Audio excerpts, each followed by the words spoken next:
My key fob was bricked just because I canceled a $10 cloud subscription. The hardware is inside the car. I paid $60,000 in cash for that car. I own the metal, the engine, and the keys, so why am I paying monthly fees? Your Honor, a key fob is nothing more than a 50-cent radio transmitter. The signal travels 2 feet from my hand to my driver's side door. Yet they are locking me out of hardware sitting on my own property. If you buy a house, the builder doesn't charge monthly rent to turn your own front door handle. So why are corporate conglomerates putting a digital toll booth on a button sitting in my own pocket? Because this isn't an isolated glitch. This is a nationwide corporate ambush. Every single morning, millions of working Americans walk out their front door in freezing weather, hit a button on a piece of plastic they fully own, and watch their vehicle ignore them simply because a corporate server decided their credit card was 1 day late. And the corporate greed doesn't end with key fobs. They are going after the entire machine. They are taking physical, mechanical features built directly into the chassis and locking them behind software paywalls. They are forcing everyday families to pay monthly rent on things already sitting inside their own garage. Heated seats for $15, horsepower for $20, basic remote engine start for $30, building a digital extortion racket on hardware you already bought and paid for. Objection, Your Honor. The plaintiff is throwing a dramatic, uneducated tantrum over basic software economics. When you purchase a modern smart vehicle, you own the physical hardware, the steel, the glass, and the rubber tires. You do not own the proprietary digital ecosystem that powers our advanced connected features.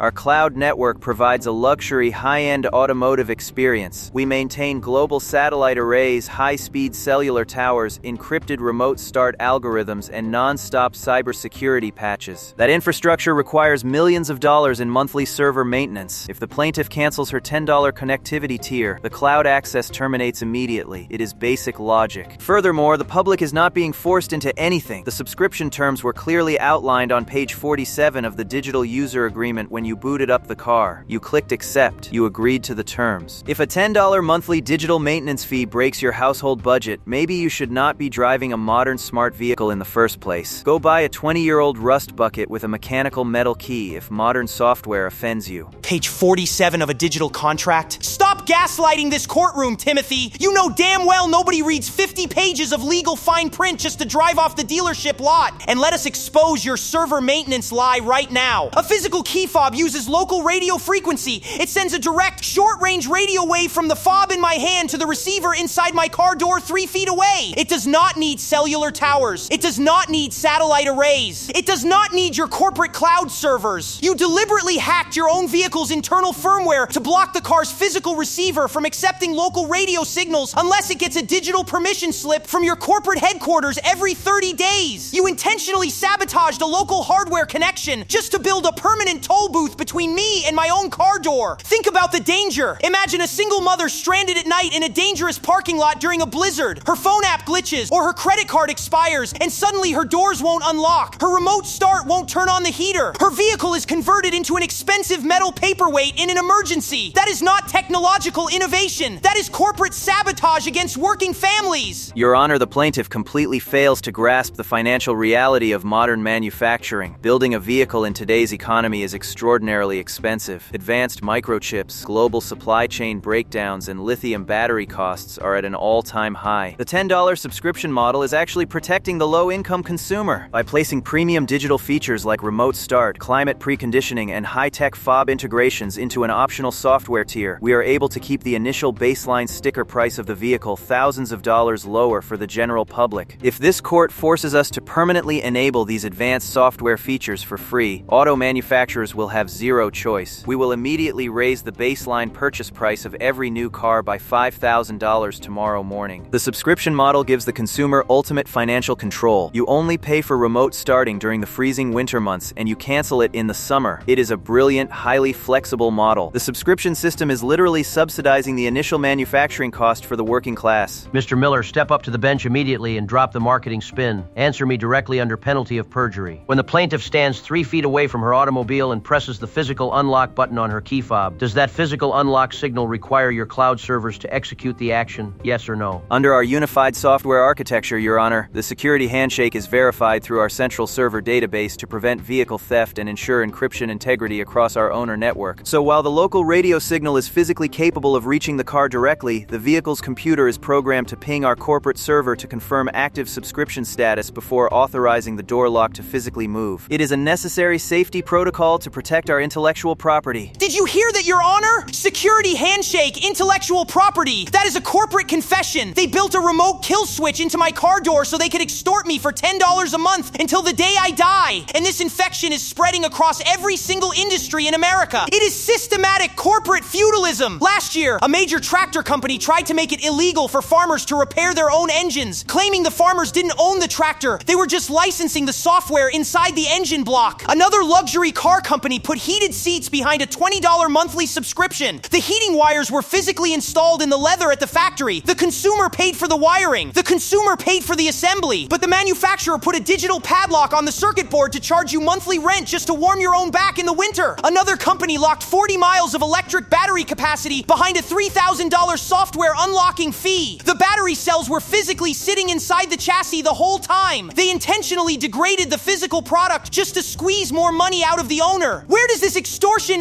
end? Are we going to pay a monthly subscription to roll down our windows? Are we going to pay a monthly fee for our steering wheel to turn left? They are completely destroying the concept of private ownership. Silence. I have heard enough. If you buy a product, you own that product, period. Taking $60,000 of a hardworking American's money and secretly putting a digital padlock on hardware sitting in their own garage isn't business. It is pure, unadulterated extortion. Here is the binding ruling of this court. First, effective immediately, locking physical vehicle hardware behind cloud subscription paywalls is officially illegal nationwide. If a feature is built into the car, the customer owns it forever. Second, you will push an immediate over-the-air update by midnight tonight, permanently unlocking all key fobs, heated seats, and hardware features for every driver in America, completely free of charge. Third, you will issue a full, mandatory cash refund for every dollar your company ever extorted from American drivers through these subscription traps. If you fail to comply by morning, your entire corporate board will face criminal fraud charges and a $50 million daily fine. Court is adjourned.